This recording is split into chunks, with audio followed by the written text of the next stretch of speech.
kêu về là ta sắp sắp à.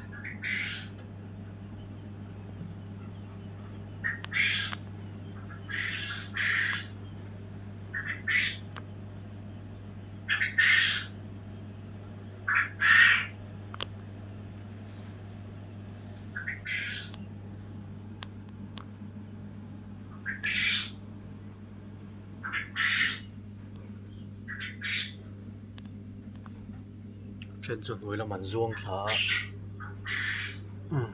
Đấy là mà bọn ống luôn thì làm chiên thấy bắc là vậy.